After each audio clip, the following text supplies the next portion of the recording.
Good afternoon. Thank you all for being here. Thank you for sharing where you're from. It's really nice to see so many familiar names there, and I love thinking about you out there in the world. I'm Maura Adams, Director of Community Investment for the Northern Forest Center, and I'm delighted to invite you to welcome you to the first of 6 webinars in our Building the New Forest Future series, which is sponsored in part by USDA Rural Development and our many private supporters across the region. As I think you know, this session is being recorded and will be circulated later. We're joined today by people from quite a wide geography, but I want to acknowledge that this webinar is being initiated from Ndakina, which is the unceded traditional ancestral homeland of the Abenaki, Pennacook, and Wabanaki peoples past and present. We honor this place in the Albinak, which is the Wabanaki word for people, who have stewarded Ndakina through the generations. As you likely know, since you're here, since you're probably a friend of the Northern Forest Center, we are an organization that seeks to create rural vibrancy by connecting people and the economy to the forested landscape. We have been working closely with communities across the Northern Forest for close to 25 years, and we're one of very few organizations working across a multi-state region. This gives us a somewhat unusual perspective on rural development opportunities. We have found over the years that our partners appreciate learning what communities in other states are doing, that they share important similarities, and that collaboration between states can be really important. We created this webinar series to facilitate that cross-state learning, but fundamentally because we think that local leaders, whether you're business owners or elected officials or volunteers or others, are doing really exciting work. As I see your names come in, I can think of so many cool projects and that are going on all over the place. And we want to elevate your stories and experiences so that other people in other places can learn from them. In future webinars, you're going to hear about some more specific examples of rural innovation, whether that's connecting recreation to downtowns, working on broadband, developing local capacity for that.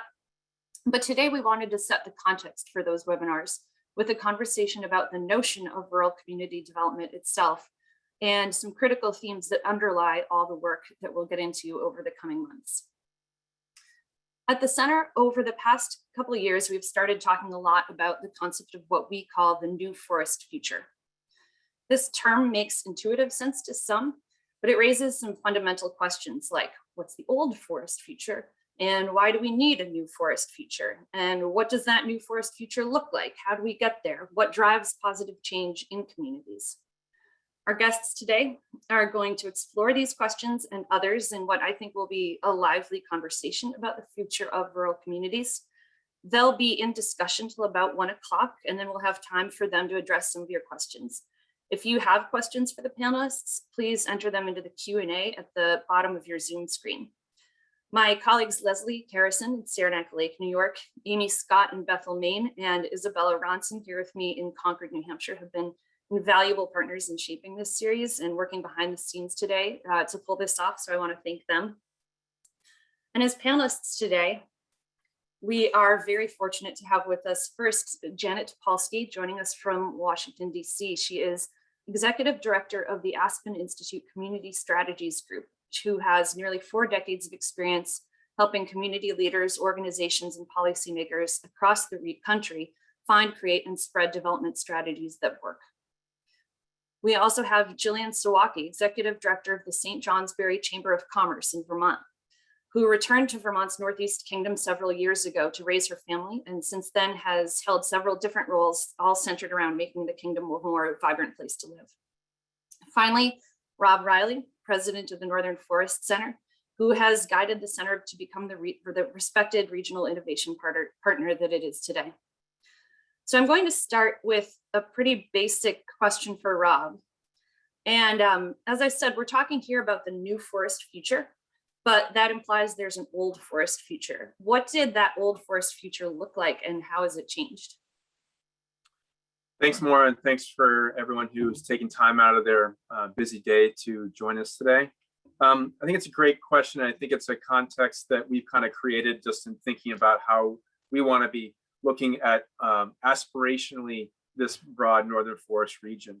But I think really discussing an old northern forest future is one both a misnomer and sort of an ironic sort of combination of words. But I think the point is that the forest economy that the communities across the northern forest, which we have representatives on our call today, ranging from the Tug Hill Plateau to the west in the Adirondacks, northern Vermont, northern New Hampshire, and essentially 2/3 of Maine. That ecological region really came about as both similar forest type, but really about an economic region. And as many people know, the birthplace of integrated pulp and paper came from this region, and had decades and generations of prosperity providing for these specific communities. And I think the notion of the old forest economy really is one that you had a job for life. There's been books written to that effect, that the mill would provide for communities, or service hubs would provide for communities, and everything was all local in terms of service, in terms of retail, in terms of recreation. But I think in many cases, when we see what has happened over time to the externalities that have come into this region, the notion that we have one major employer is really of the past. Pulp and paper still survives. The forest economy is a significant driver of our region's economy and employment base. However, the notion that a single employer will come in and replace what was in community in the past is a fallacy. And that's where I think that the notion of a new forest future is one that really is looking at how we are building differently on these natural and community assets. Is it really for us to export a raw material or commodity, or is it to think differently about how we add value, bring different participants, and bring a more holistic view into community development, such that we have a balanced notion of how community and people interact within the natural landscape and derive their livelihoods from it. And I think as we organizationally, and as I think about the new forest future, and I've been criticized for this, is that when we think about how we move forward in making investments in communities, we have to be thinking about who needs to be in these communities in the future. And that includes younger people. I think of the demographic, the ages of 25 to 44. I believe strongly that we have to be investing in amenities that tailor to that market. That demographic has been the one that has been leaving this region at the highest rate, for the fact that our communities have been less competitive for what they have been seeking out to live in and be a part of. We're seeing that changing, obviously. But when we think about what that group needs, they need quality housing, broadband, access to outdoor recreation amenities. They need jobs and careers. All those things that aren't just solely looking at a job, they're looking more broadly at the basis for what a community can provide to them and to their families. So I think that the new forest future is really rooted on entrepreneurism. How are more people stepping into this from a municipal, nonprofit, and business perspective? I hope that the new forest future is rooted more in equitable distribution of wealth and participation of many in economy, so that more people are benefiting from it, and we are moving away from this notion of few benefiting and many not. And I also think it's really rooted in the notion of innovation. If we're not innovating, we're falling behind, and I think people want to be a part of that. Last thing I'll just say on this is that an omnipresent issue that we all need to be considering that creates dynamicism in each of those different areas I talked about is diversity, equity, and inclusion as well. And as we think about what grew this region, it was people moving into this place, different neighborhoods in Middletown set up. We also now need to be thinking about how we are welcoming to people in our community, and we're welcoming to those from outside. And that is a piece that the center is looking at what a new forest future looks like. It is open and more welcoming to people who might not have traditionally been in those communities for the last generations. So I'll pause there and see if go back to you more, to other panelists to chime in. Thanks. Gillian, St. Johnsbury is one town where this transition from to what we may call the new forest future is still in process. And we're interested in hearing from you on the ground as a leader in your community. What does that look and feel like? And as someone who went away from the Northeast Kingdom and returned to specifically revive the community, how does that fit into the concept of the new forest future? Sure. So the best way I have to describe this is to talk about my own personal journey and the journey of my family. I grew up in a small town outside of St. Johnsbury. St. J, as we call it, was the hub of my upbringing. It's where I went to high school. It's where all of my friends were from and where I spent all of my time. This was in the 90s, and in the forest economy across the region and in rural America writ large, the 90s was not a great time. A lot of large employers were closing in St. Johnsbury. A lot of innovation was leaving the area. All of our young people were closing. There were blighted buildings downtown, blighted storefronts. And the message that I got from everyone in town was, we have this great high school, that's fine, but you should leave. You should leave to make your path. And that's where you'll find your career and opportunities for you. And I did. I went to school outside of New York City and then spent 6 years in Brooklyn. And very quickly, when I was having conversations with people about where I came from and my upbringing, I learned that the story that I had been told about how this was a terrible place, downtrodden, nothing here for you, no opportunities, was not what people heard when I told them about how I had been to St. Johnsbury Academy, which is an independent school, which happens to be my public high school, but is equivalent to getting a private school education. That Catamount Arts was in our region and brought all of these amazing internationally known performing acts to this area. That I had the chance to go to public libraries, and there were classes and opportunities and beautiful, beautiful outdoor recreation opportunities in this area. And I started thinking, oh, okay, well, why didn't I think about it that way? Why wasn't anybody telling me about all of these cool things that were happening in the area when I was growing up?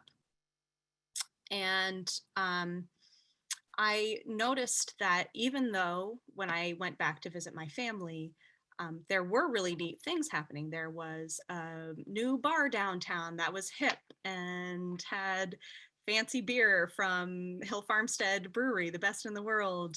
And Catamount Arts was still bringing all of these amazing things. And there was new private investment and buildings that had been renovated.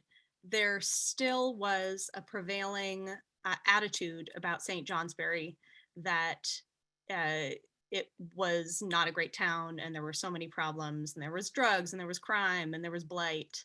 And from this perspective, living outside of the area, it was pretty easy to see that those were just the story of rural America. That's not that there's something wrong with St. Johnsbury specifically, but that was not the story that was being told about the community. So about 9 years ago, my husband and I moved back to the area. We live in Peacham, Vermont, and both work in St. Johnsbury. We've served in a variety of different roles, mostly centered on community and economic development. And last year during the pandemic, actually opened up a new brewery in downtown St. Johnsbury. You might notice the beer theme is something that we enjoy in communities. And we did this, we moved to this region because we knew that there was opportunity here. We happen to have family. My family is still in the area. That was a draw. We could find housing that was affordable for us. We knew that there were jobs that we were well placed to be able to slot ourselves into. And we knew that we wanted for our family this experience of being in a beautiful place, getting, playing in the dirt and running around in the trees. And we knew that we couldn't find that in an urban center or even any of the suburban communities in our price point. So since we've moved back here, we both have made it a bit of a mission to change the way that people are telling the story of the region, particularly now because of this role and because of where our business is located, the story of St. Johnsbury.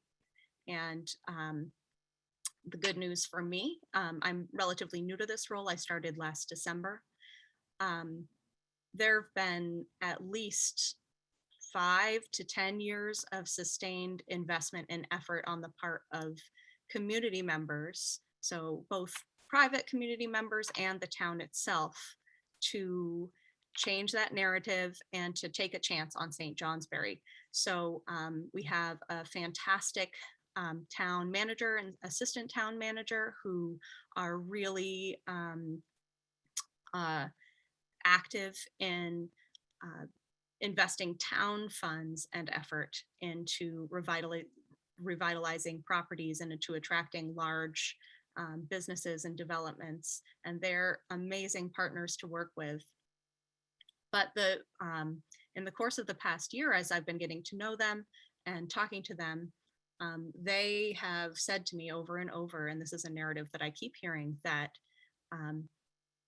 they're finally at the point where the effort isn't all on the town's part anymore. There are people in the community who are choosing again to take a chance on St. Johnsbury, and entrepreneurs are moving in. There is a large cornerstone building that's being renovated right now that we're extremely excited about. That was, I would say, one of the most obvious examples of blight in the downtown, and its renovation by a cooperative group into 40 residential units and a number of really beautiful commercial units is going to make a huge difference for the downtown. We had, I like to give a lot of credit to a group of friends, 16 owners of a brewery and, sorry, not a brewery, a tap room in the downtown area that opened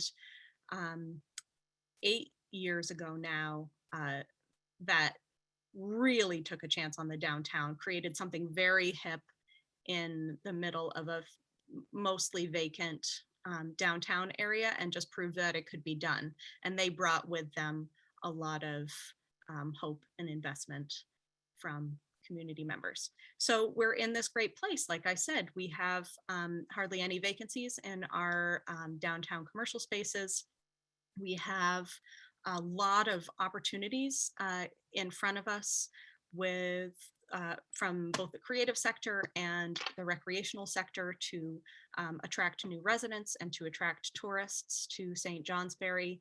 We feel that we are at a really important inflection point in the town, and that's where I get to do my work. That's awesome. Thank you. And Whirly Gig Brewing is well worth going out of your way for if you're into beer, as are the other amenities in St. Johnsbury. Janet, so Aspen has been researching rural poverty for maybe 40 years, I think we've talked about. And I'm interested in hearing from your national perspective, what you have learned from practitioners and communities that is kind of reinforcing or building on what Rob and Gillian have said. Great, thanks so much, and thanks for inviting me. I've spent some time up there, worked with the Northern Forest Center before, and up in Coas County, a lot of work with 2 umlauts, or the 2 dots over the O. I know how to pronounce it. Let's put it that way. In any event, so much to say. Aspen Community Strategies Group has been working across the country, especially in rural places, since 85. So not quite 40 years, but I've been here since 1993. So I've been worked across the country in rural for 28 years and been to every state. And Gillian, listening to your story, I couldn't help but think about, I've done a lot of work in Nebraska, for example, and in Nebraska, they have a statewide community foundation and a bunch of community funds that are all affiliates of that, and over 100 community funds growing endowments in Nebraska. And I remember visiting one of those towns. Let's see, was it Ord or I'm not sure if it's Ord or one of the other towns. And they had this issue where they realized that every year when the seniors graduated from high school, right, everyone gave them the traditional gift, which was the same gift I got growing up in Detroit, Michigan, I might add, was a piece of luggage when I graduated from high school. And so what's the message with a piece of luggage? Goodbye, we know you're leaving, right? And the town realized this, and they totally came together. This community fund came together, and they banded together to give every senior graduating from high school a mailbox. One of those standing on a pole, so that they would come home and they'd have their mailbox in their hometown saying, go ahead, go to school, but we expect you to come back. And so they changed the message. So the thing you said about narrative, Gillian, is very important, because there's the narrative that all of America has about more rural places, which has its tremendous flaws. But there's also the narrative that rural places have about themselves that sometimes has to get turned around. So kudos to you for the work that you folks have done at St. Johnsbury. But, I listening to this and thinking about this for a long time, I think that when we're talking about community and economic development in rural or anywhere, we've got a few questions. What is the development for? What are we trying to accomplish, right? What and sort of that marries with what does success look like for our place, as opposed to some universal concept of what success is. And then how do you organize to get there? So when I think of what people, the what is development for thing, I think is very important. And it's something that Rob sort of, you could infer a lot from what Rob said earlier. Is it mere growth? Are we only focused on, numbers of jobs, which of course, universally from a government standpoint or whatever, jobs. Well, in rural, you're never going to create as many jobs as in urban. So what is it about jobs in rural that is a better thing rather than just the number of jobs? Is it better jobs? Is it jobs in different industries? Is it jobs? So really thinking about what are we doing development for? And this issue of growth sort of like really invades everything. I was on a call right before this with a bunch of people watching all of this money coming down from the federal government, through the American Rescue Plan, but also potentially through the reconciliation bill, the infrastructure bill, and sort of the implicit theory of change in that, which is that, okay, if it's going to get to rural, then the idea for rural is that you want to grow, if you're rural, into micropolitan, and then success becomes becoming metropolitan.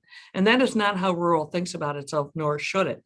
Nor should the nation think about rural success as mere growth, right?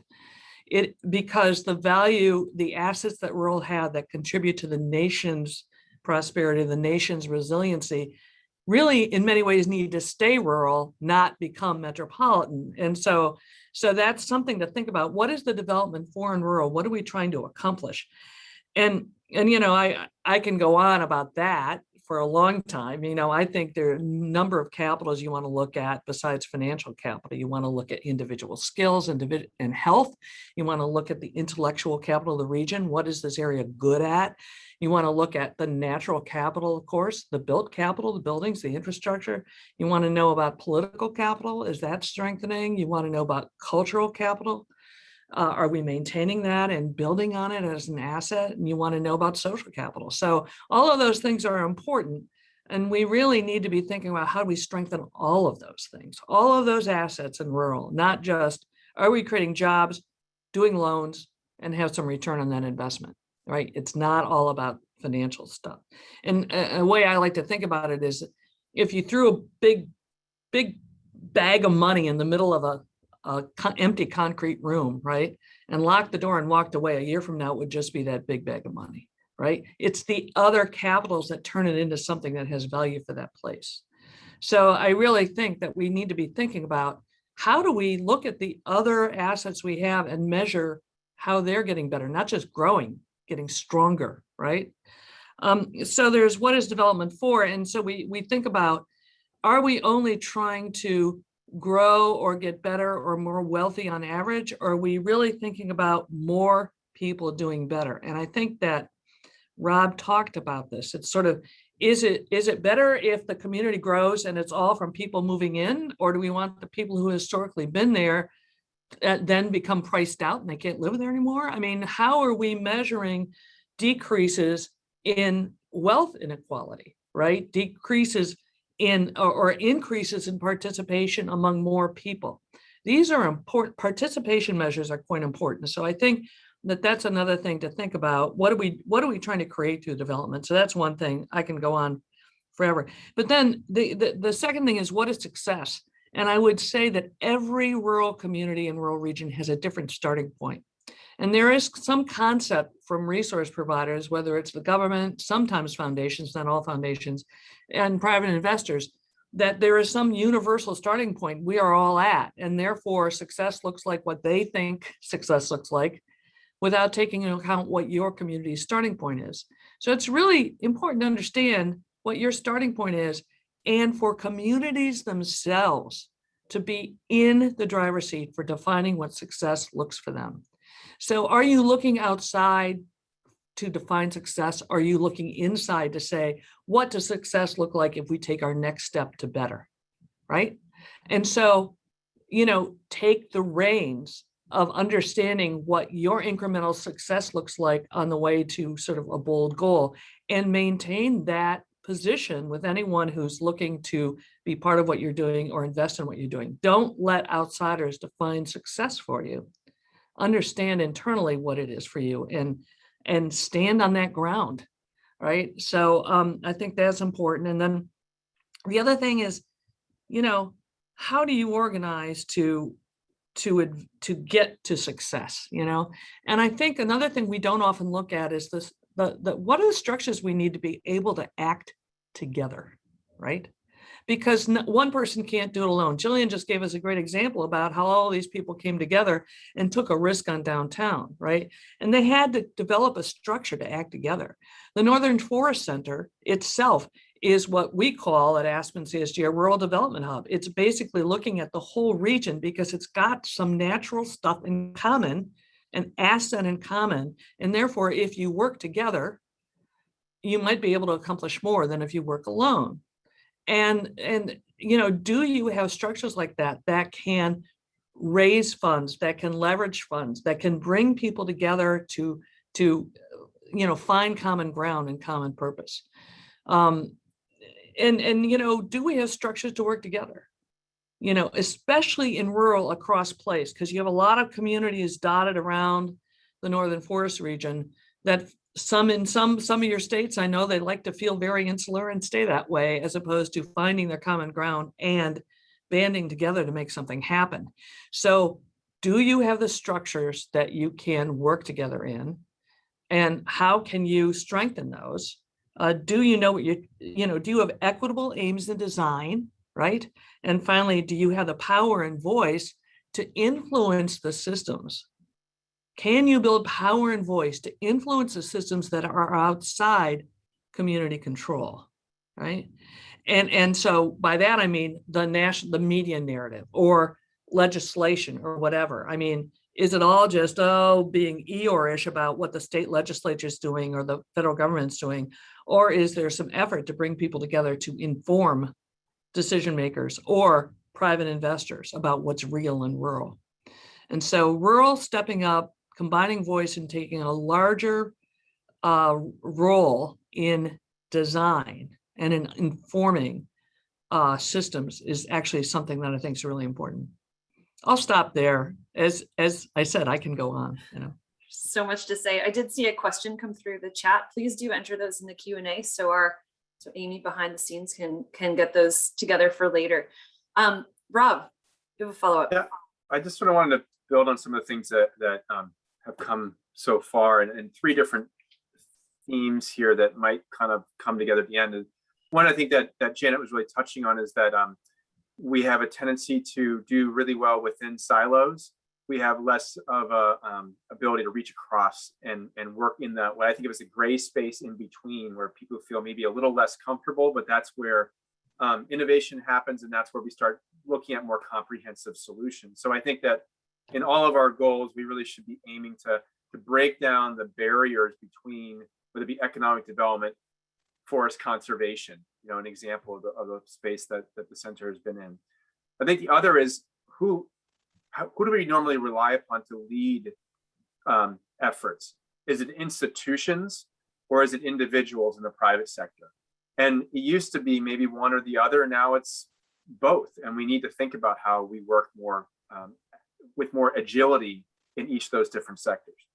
And the third observation really is that many of you on the call today, really, I think about capacity of people to get stuff done. And what is our role? Are we bringing capacity to a place to support that activity? Or are we building capacity among people there, or both? And in many cases, it's across that spectrum. All three of those elements of working integratively, creating new forms of and vehicles to get things done, whether it be institutional or individually, and this notion of who and how we're thinking about stuff getting done from a capacity perspective really does, I think, change the traditional roles that government, nonprofit, foundations, and businesses have played in this region. And I think it's exciting to see foundations stepping in with an investment role out of their endowments. How do they invest in different projects or capacities? Businesses that are really looking at triple bottom line outcomes and social responsibilities.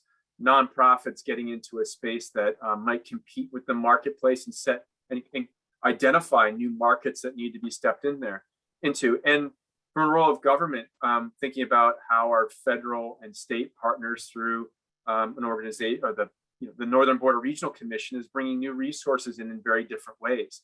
All this is all happening very recently, and I think it adds to this notion of that's an exciting time to be in rural places if we are able to, I think, go back to what Janet said at the outset is really how do we define success. So I'm gonna maybe, if it's okay with you, more maybe just to throw this to Gillian and say, Gillian, thinking about this broader suite of all the stuff that we have to figure out how to get done, as you're looking at St. J, how are you defining success? And is it from what does it look like? What does it feel like? How do you count it? I mean, there's a lot of different ways to come at it. And how do you think about that? That's a great question. So I will say that I know that a lot of, so St. Johnsbury has been a regional hub for a long time. It was an industrial hub, a railroad hub, and the county seat, and a cultural hub, and civics hub as well. So a lot of the stories that are told about St. Johnsbury as a successful, bustling place are in that industrialist timeline. So we are the place where the Fairbanks family patented the platform scale, and they are the benefactors of the town and established most of our cultural organizations and educational organizations. And so the Victorian era and that time frame is looked at as the true heyday of St. Johnsbury. But that place and time no longer exist. And that's true for all of rural America, not just St. Johnsbury. So when we're looking at what is making St. Johnsbury a hub still, we're still a population center. We have our educational opportunities, we have our cultural assets, we have recreational assets.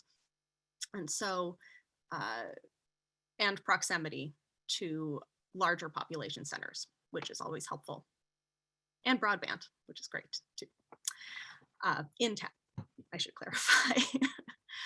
And so we're just at the point of doing that asset mapping. And I think I don't have an answer for you, honestly, because we are at that point where we're starting to shift the conversation from success was replicating St. Johnsbury in the 1890s, or success was replicating St. Johnsbury in the 1970s, to figuring out what it is to be successful in Vermont in this day and age.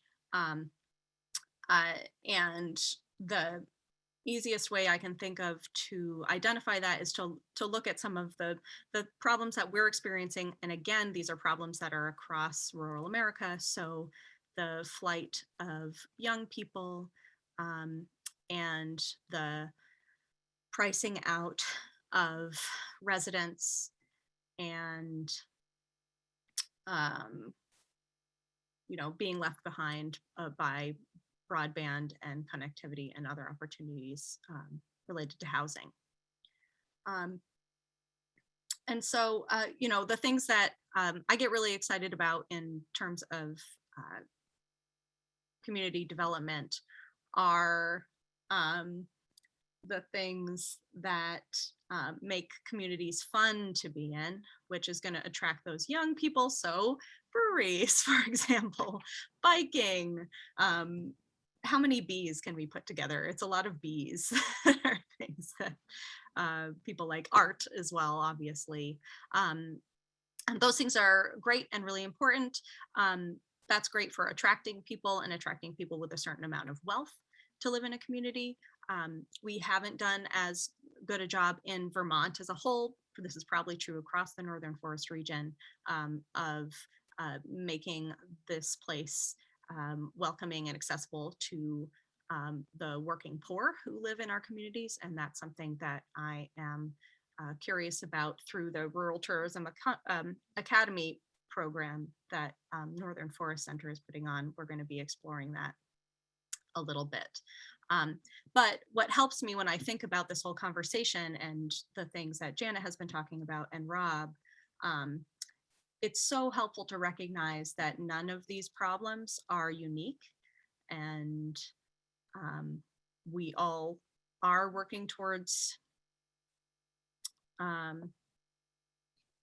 there is support and capacity out there.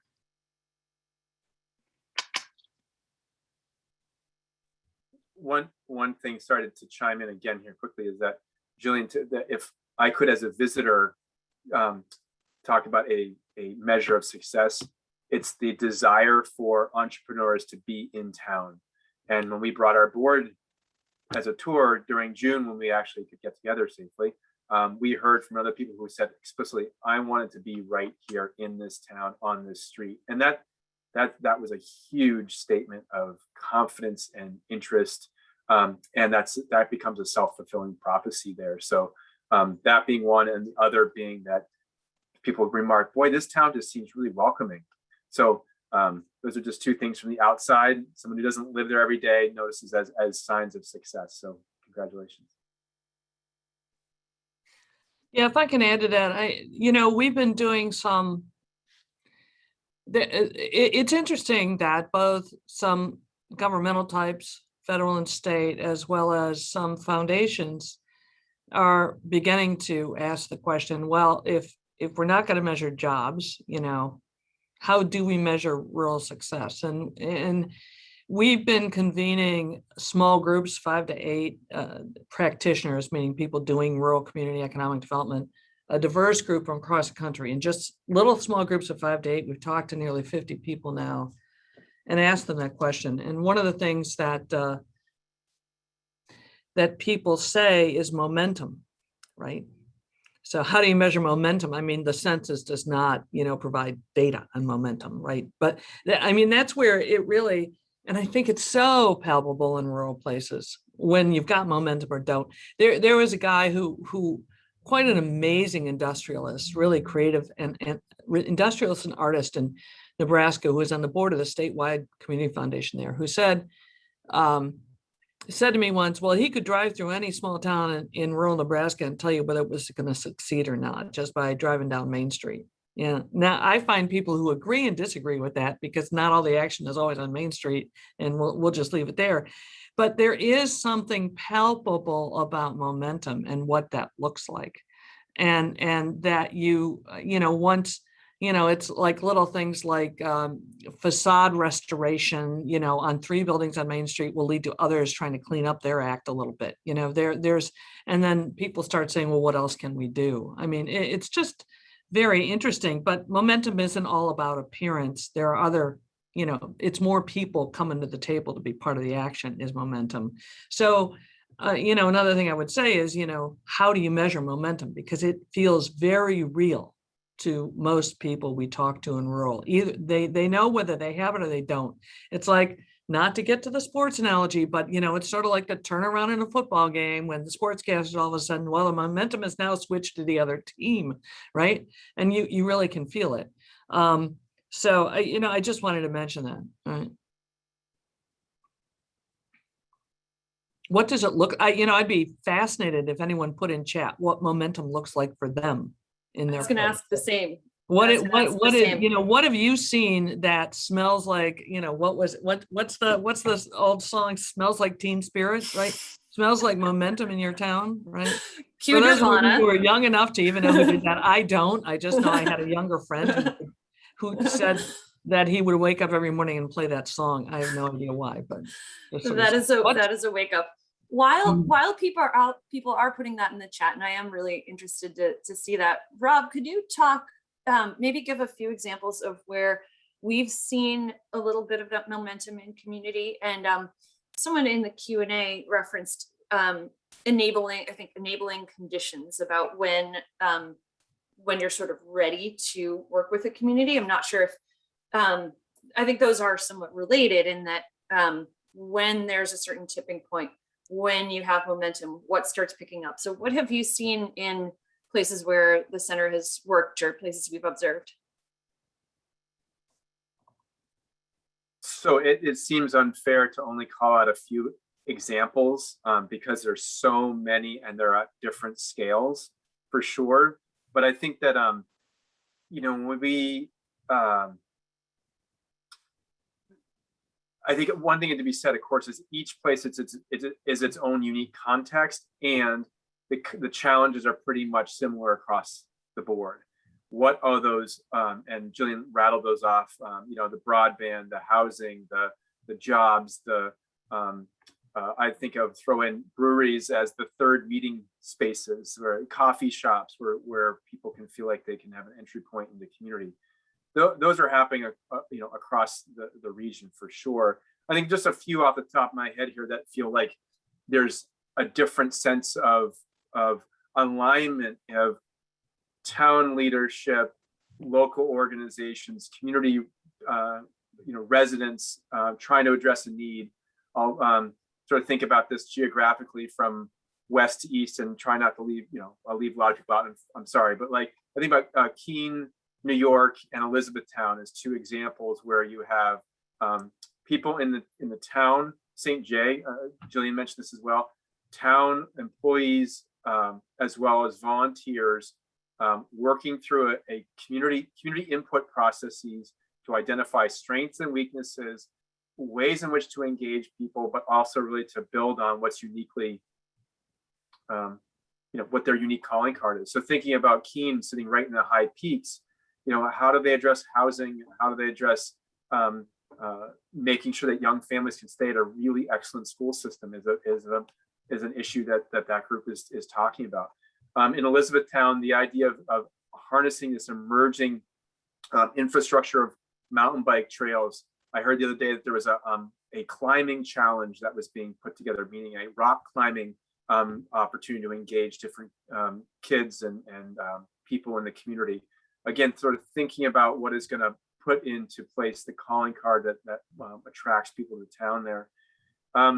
Like Craftsbury, Vermont has its own unique story and asset with the Craftsbury Outdoor Center that not only brings lots of people in, but is taking some of the elements of outdoor recreation and taking that out to community schools in the region and bringing bikes and educators to bring that, lower the barriers for kids who might not have their own bikes and skills to be able to participate in that.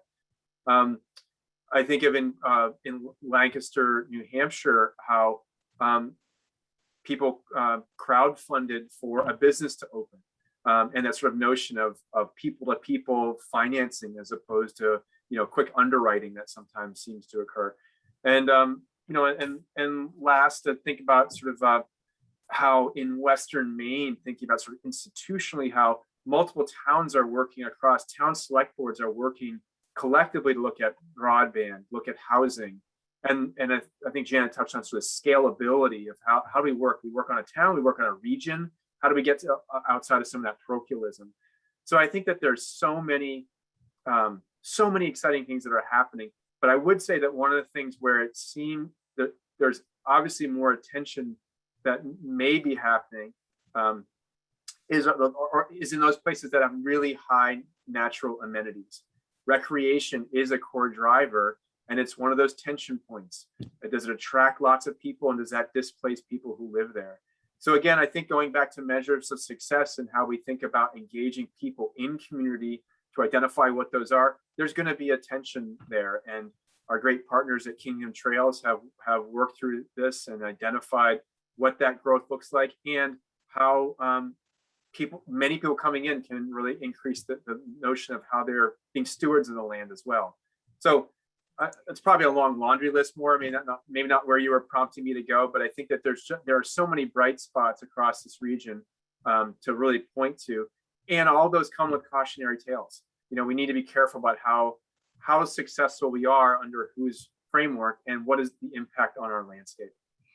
Maura, sorry, can I point to something? Someone a while back asked about the connection between the new forest future and climate change. And I think that that's sort of an important, well, not sort of, it is a very important question. And there's so many ways to think about this, but something Rob or another person just talked about how, all of a sudden there's more influx into rural, partly because of the pandemic. Well, these things are all connected, right? The climate change, the pandemic, everything. And I think that, there's the first issue, which is, okay, how do we become the rural place that these people want to move to, right? So that's like, how can we be cool and attractive? But that may or may not help more people in our place do better, or the people that weren't doing well do better. So it takes some really thinking about, well, how do we just not have this influx, but how do we have this influx benefit the people or not penalize the people who've been here forever?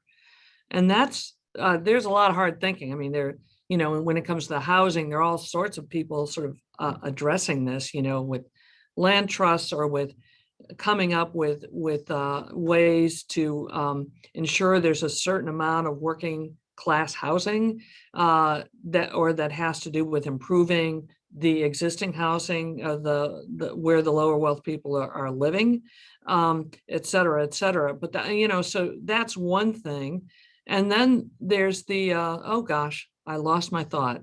I had another issue I was going to bring up. Sorry, but climate change is here to stay. Oh, I know the other thing I was going to bring up. Then there's really thinking ahead in terms of how do we develop a sector that is not contributing to climate change, right? How do we go to zero, net zero? How do we identify all of the waste that's being produced by our industries and turn it into, as Rob said earlier, added value for our place, create new jobs or new sub-industries? And that's a real opportunity. And I think people should, I hate to use the word should, I think looking at that as sort of like the next level of really addressing how can we add that value or sort of not create negative value in rural as sort of one way to think to integrate climate change into this. Rob, I know, will be much more eloquent on this than I, but I had to bring it up, Rob. If someone wants to look at a really cool effort in rural that's doing this, go to Industrial Commons in Western North Carolina, where they have rebuilt what had been a failed textile industry, building on small worker-owned cooperative textile businesses, as well as some existing small businesses in filling large orders with conglomerations of small companies, but then also as a collaborative, the industrial commons, really saying where is all the waste within the system of all of these small companies and how can we turn that into something else for us? And a lot of these small companies have built on immigrant labor that was there, that was in the textile industry. So they have also focused on making sure that the people who had suffered from the decline of the industry, who were at the lowest incomes, are part of the regrowth. Very, very ambitious stuff, worth looking at. Industrial Commons. I'll look for the web link and put it in chat. Rob, you got something else to say about climate change? I was to say that the link is already there, but I was going to say you do better monitoring these things. But I guess that I don't need to take up more space, but I would say that climate change is real. If we look at what's happened this summer in terms of where water is not and where it is, we have it. And I think that the concern is how do we make sure that we have the institutions in place to support and channel growth as opposed to having it sort of really degrade what is our greatest natural infrastructure for carbon, water, fuel, building materials, recreation, spiritual renewal, on and on and on. So yeah, it's a massive issue for sure. We do see some of your questions coming in. We will, some of them are being answered as we go, and we will try to get to others. One that I think is kind of interesting is as we look at particular communities, and Janet talking earlier about what does success look like for you.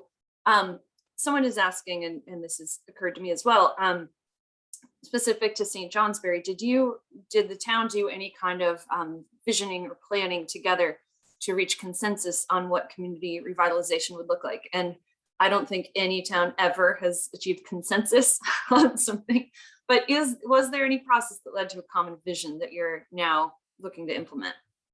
Yeah, so the Vermont Council on Rural Development came to St. Johnsbury and went through their community visits process, which is something that they've done in dozens, maybe hundreds of towns in Vermont at this point.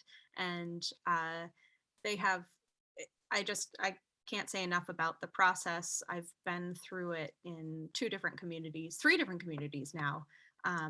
And they do a great job of engaging a really large swath of people. And from that community visioning process, the community identified a couple of priorities, and working groups were put together around them. And those working groups were connected with resources. That was in 2015 for St. Johnsbury, so that was 6 years ago now.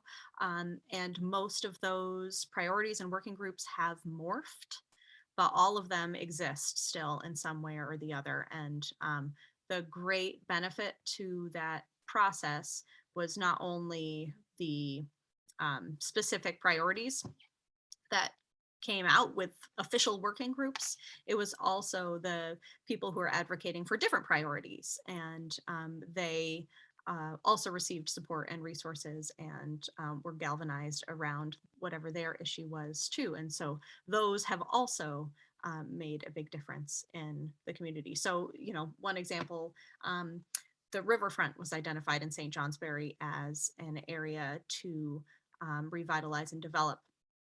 That working group put together some recommendations and some reports, and it has sort of morphed into the Lamoille Valley Rail Trail project, which is now in St. Johnsbury reaching completion. And the town received a Northern Borders Regional Commission grant to extend the trail from its previous trailhead along the riverfront into the downtown center at our new beautiful trailhead pavilion.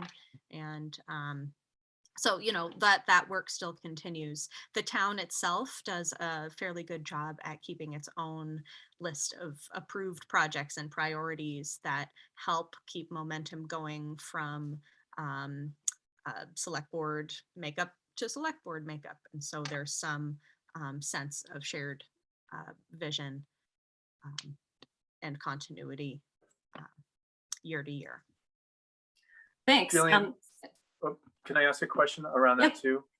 Gillian, when you look at that framework that was put in place, and tying back to Janet's other conversation or question around climate change, are there things that are tied into that specifically for the St. J community that you are aware of or that you are carrying forward?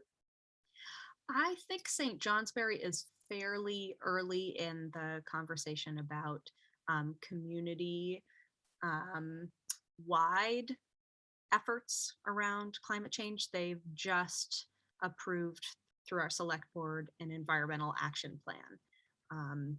So thank goodness that's in place, but that's really just a first step. And so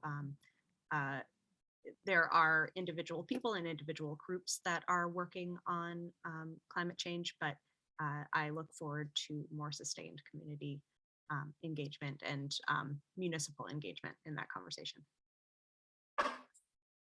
Thanks. I think St. Johnsbury has some really good examples, as you're saying, about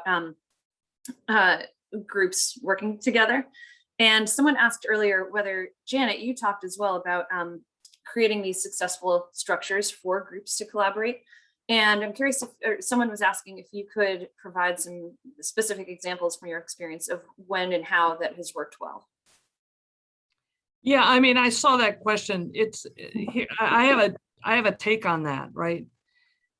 You know, once again, you know, I'll call to the fact that there had, let me say this a little differently. You know, in the last 15 years or so, there hasn't been a lot of interest on the part of national philanthropy and some government structures in rural America, right? And so, you know, it's taken a lot of creativity, you know, on the ground to do innovation. And there's innovation in rural America all across the country. It's just invisible to most people. And we've worked actually with the help of Rob and Joe and the Northern Forest Center to highlight a lot of innovation in different sectors and whatever through our Rural Development Innovation Group and the America's Rural Opportunity Series that we put on. But what's interesting is now that there's a little more attention to rural from government and philanthropy, they sort of want to say, well, okay, what's the silver bullet? Who do we give the money to, right? And who are the actors? You know, we just give us one, make it simple for us, right? And it's not simple because what we've observed, you know, and I know that you put in the potential resources a report we did about a year and a half ago called Rural Development Hubs. What we've observed is that it's different organizations in different places that take leadership on bringing the community together to do the kind of thing that Gillian talked about, right? So in one place, it might be a community foundation that sort of has been pretty sleepy, but says, well, let's bring some people together and talk about the future, and then finds out that indeed there's an issue with a lot of small businesses that want to grow, but they need loans that the local banks won't provide. And they're in the capital stack that they need in order to get a loan to buy new technology or do some work or training. In that little, you know, capital stack they need, there's a piece missing. And so the local community foundation would say, well, we don't do business lending, but we're going to figure out how we can do business lending. So they pick up the mantle and all of a sudden become a business lender too. So in one place, so you get these Swiss Army knife organizations that we call generically rural development hubs that take on doing what needs to be done. And in one rural place, it might end up being the group that brings people together and starts developing either partner resources or in their own organization, what the tools that are needed. Could be a community college in one place. Two counties over and 2 states over, it might be a community development financial institution. It might be a community action agency that works on poverty in another place. It might be the United Way in another place. It might be the chamber in another place. It's what you're looking for is an organization that really will work across issue and across place to bring people together to talk about, you know, let's talk about opportunity here. Let's work on, you know, what's going on in this sector. What do we have to build on? What are the assets? You know, who wants what we know how to build? or what we know how to do, or what we know how to make. And what are we missing in providing that demand? And how can we fulfill that demand here? How can we start new enterprises to make that happen, or new partnerships?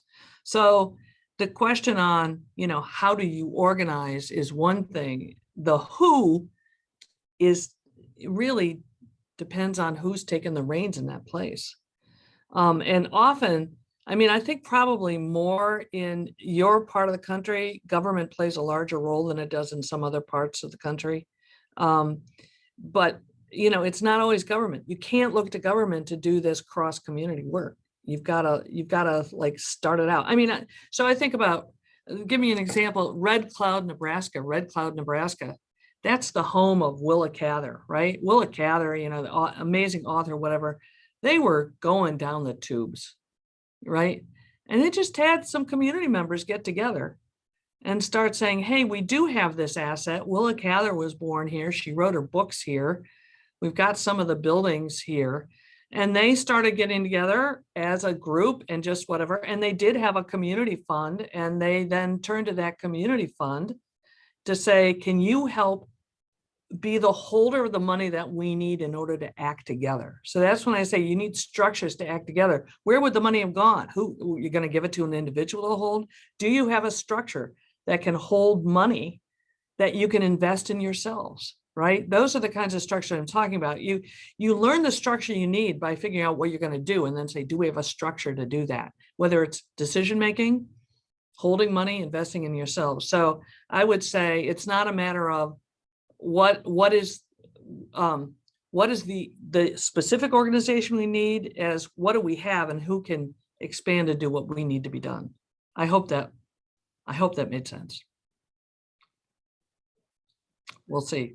One thing to just add into that, which is in the chat here that I just caught an eye on, is the longevity of sticking to a plan. Now, obviously, sticking to a plan that might be a bad plan is a bad idea, but at least that the notion of our political cycles and how things change and veer in near opposite directions sometimes does create whiplash in local communities. And that's one thing, again, I would compliment St. J and Gillian, you raised, is you've had some longevity at the town office, the town manager, or at least whichever Joe's position is, the vice, whatever Booba he is. But the point is, he took the plan from the VCRD, carried that forward. That plan is still kind of driving a lot of the priorities in town. That just is such a critical part to this whole equation.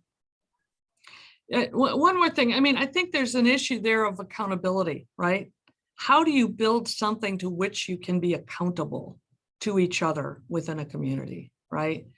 Not just to say, okay, we're going to get together once a year to do the fair, and that's fine. But who in your community or region is taking the broader look on what's coming down the pike and connecting the different, bringing people together to figure out how to connect the different assets you have to prepare for the future and leverage the present into a better future, the assets you have now into a better future for more people in the community. Who's got that broad look? A lot of public jurisdictions are responsible for the sewers, but they're not responsible for the community's future. So the visioning that Gillian was talking about doesn't happen in every community, and in some cases it should happen cross community. So you can really build energy around that if people come together and really start taking small steps where they see success. It helps lead to larger steps and taking bigger risks. Like St. Johnsbury, some of you took some pretty big risks, right? Paid off. But you took some small steps first. For just general reference, I don't recommend starting a brewery during a pandemic. Just don't do that next time the pandemic comes around, folks. That was. Yeah, I know a farm distillery in rural Michigan that did better during the pandemic. In some ways, it was helpful to be an alcohol-focused business. I see. Yeah. That there, you did have a product that was in demand during the time, I would say, and still is. I have a question that is probably a very big one and probably deserves its entire own conversation at some point. But we've talked both about local capacity and hope and momentum and that kind of thing, these personal attributes that are beneficial, but also about money. Like Janet, you were just talking about, you need structures that hold money to do stuff and invest in community. We talked about the Northern Border Regional Commission grant to St. J to extend the Loyal Valley Rail Trail. We do at the center a lot of grant writing on behalf of partners because they don't have capacity or interest in writing those big grants. And there are, increasing federal money going to rural, and it's a big deal. So how do we balance that, like things we can do ourselves, just a positive attitude, a problem solving attitude, with the very real, like we need sewer, we need money to do things. And if raising a bunch of money to do big projects seems unattainable or really difficult or really speculative or really time consuming, or you might not get the money for 18 months, how do you balance that with the on the ground, like we are excited and have momentum and want to solve problems right now? How do you bridge that gap?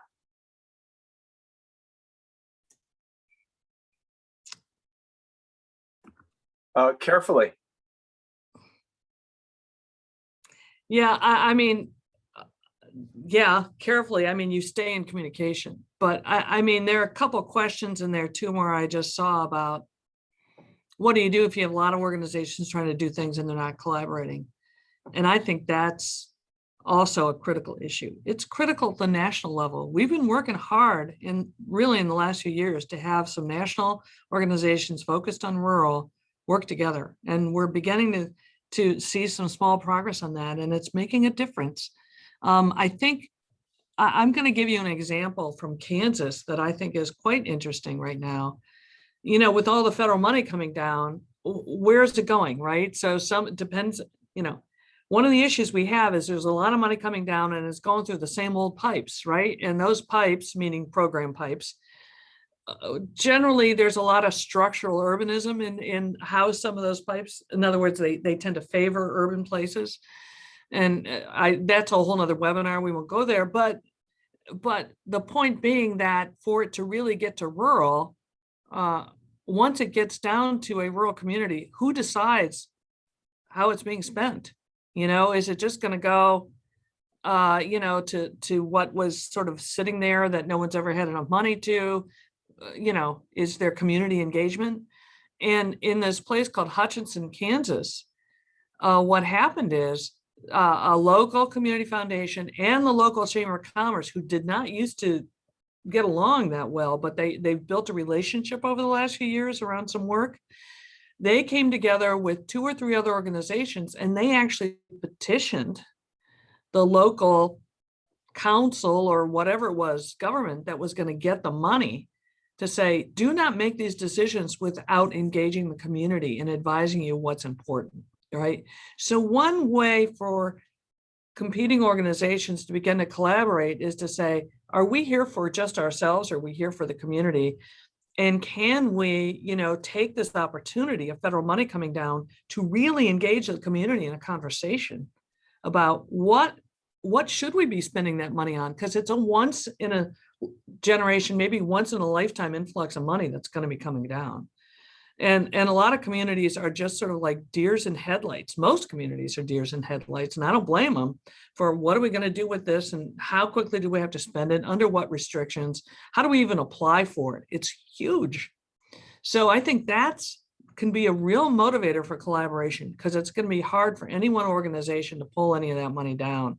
And it's going to be hard for any one organization to influence the spending of it. But if you come together around, let's engage more people in where this should go, I think it's a great opportunity.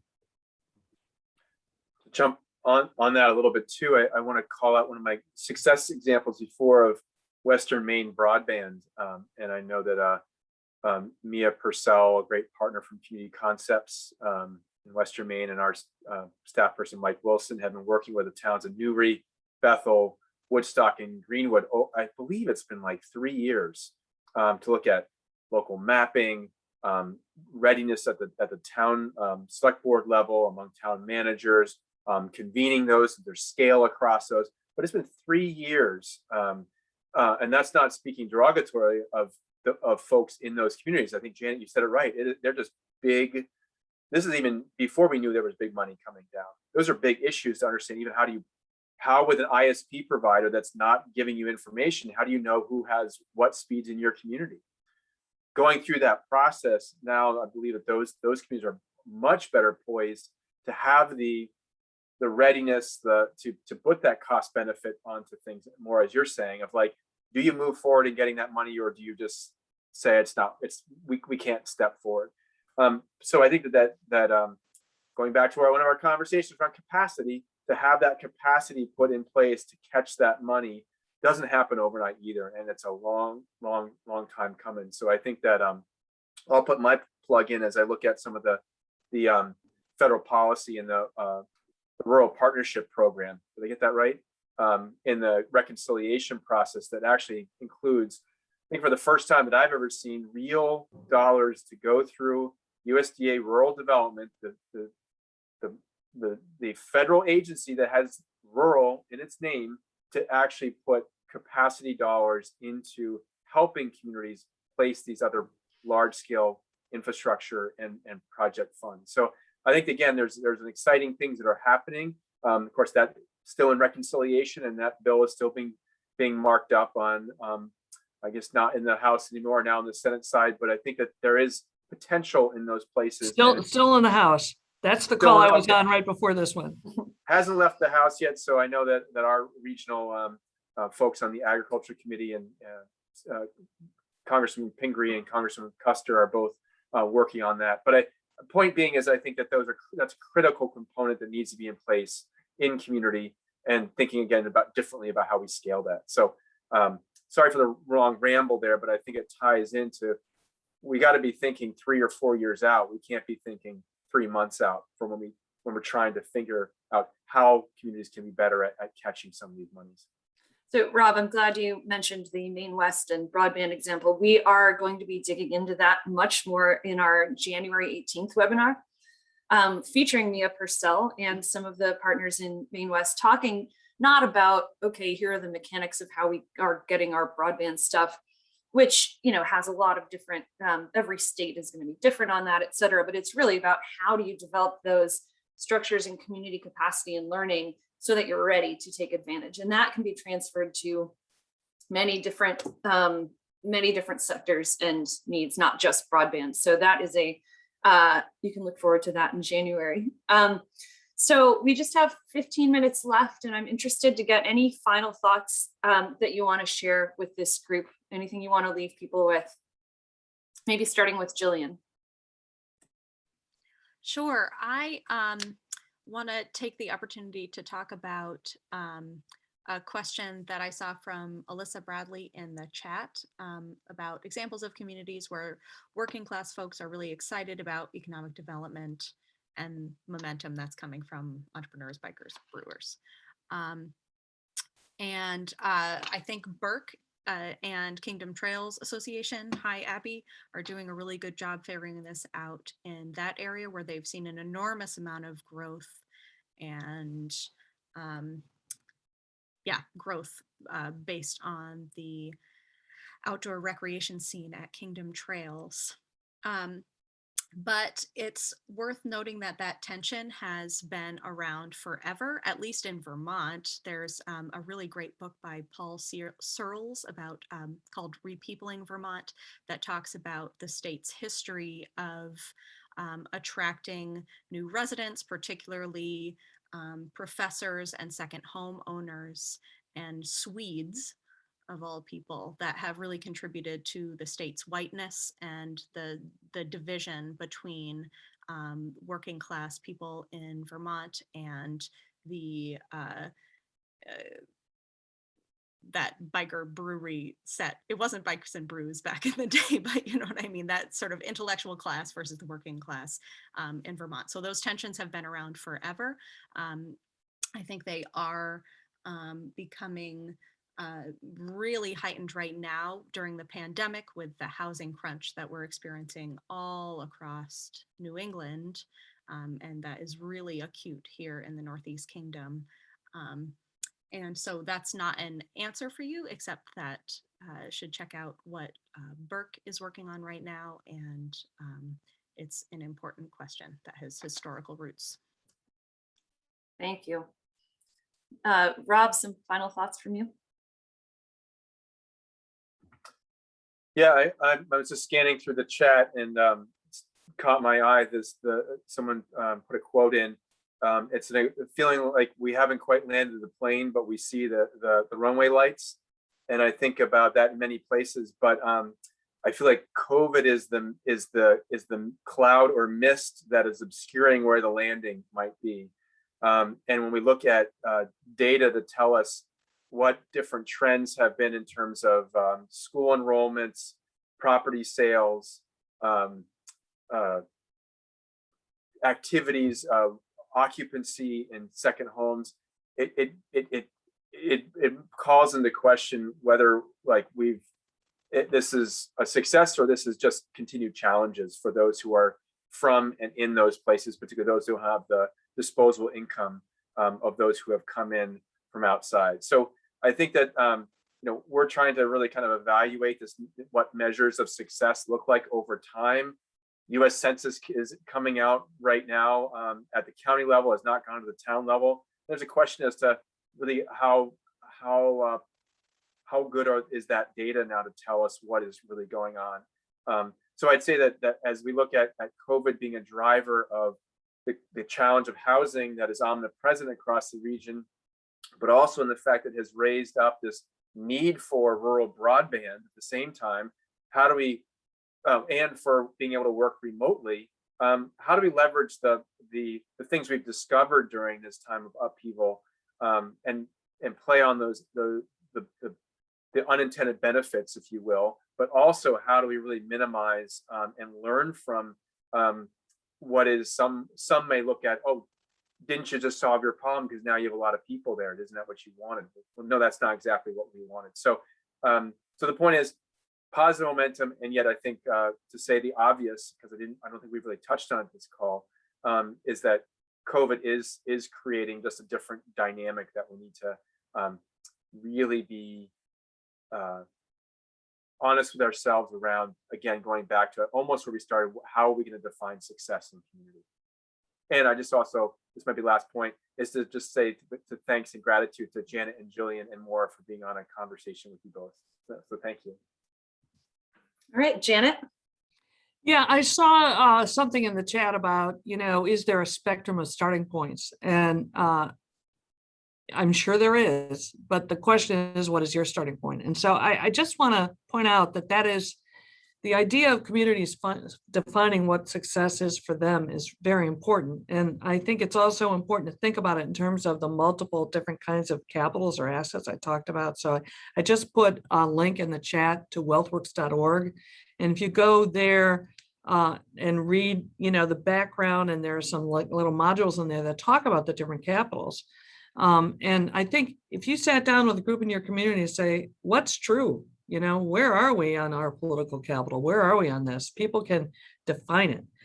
The other thing I would say so the important thing is knowing your starting point and knowing what progress would look like, right? Where do you want to move, right? Just like a family taking stock of what do we have together and what don't we have together? And what are our goals for getting more together, right? What is that true in your community? Another thing that a couple more things that the other thing is that there are a lot of things that people think are true about the community that may or may not.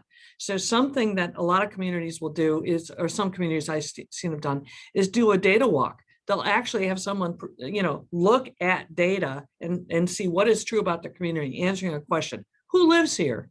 How are people doing, right? And they come up with data and they put it on posters. Then they have community people walk around and look at the data and then write down on a poster board what surprised them, what didn't they know. And it's a way to really combat conventional wisdom, because people get into ruts about saying what is true about their place and not knowing that it's not true, because they haven't really, all they do is talk to some people who, the coffee shop, and you bemoan this, that, and the other, when maybe it's not true. They don't know how many new business starts there have been in town. They don't know this, that, or the other.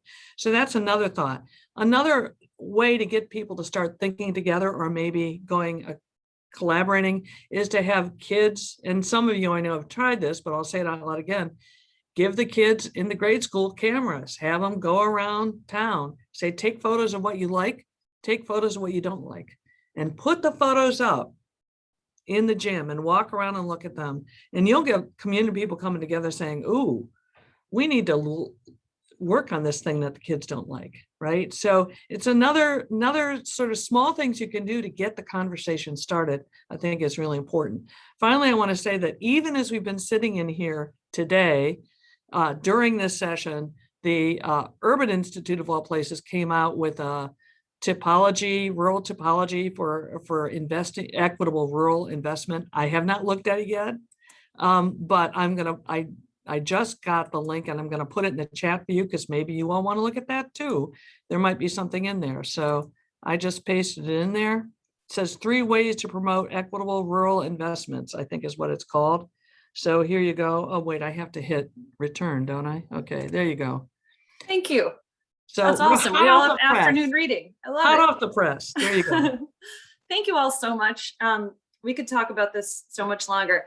I am going to share my screen again with some resources that we have pulled out.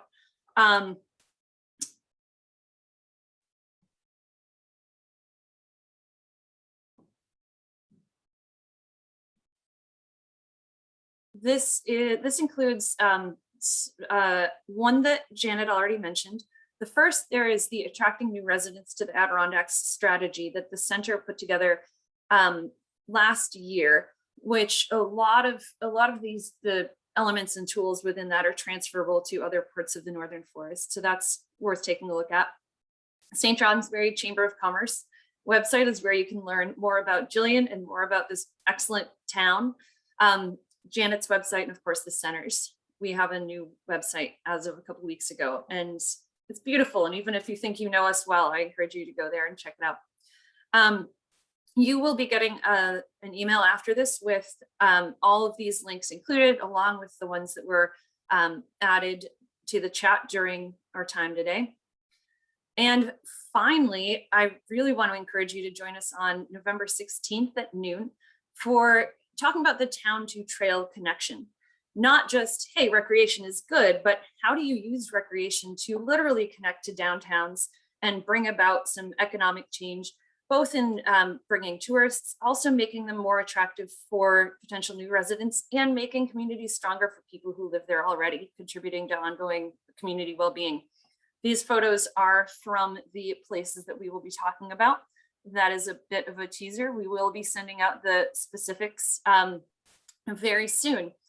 Want to acknowledge again USDA Rural Development as an excellent partner, and appreciate your being here. We look forward to reading your feedback and hearing from any of you about your impressions. So thank you again to Janet, Gillian, Rob, and my colleagues behind the scenes. Have a wonderful afternoon. Thank you. Thank you, Northern Forest people. What a pleasure. Thanks all.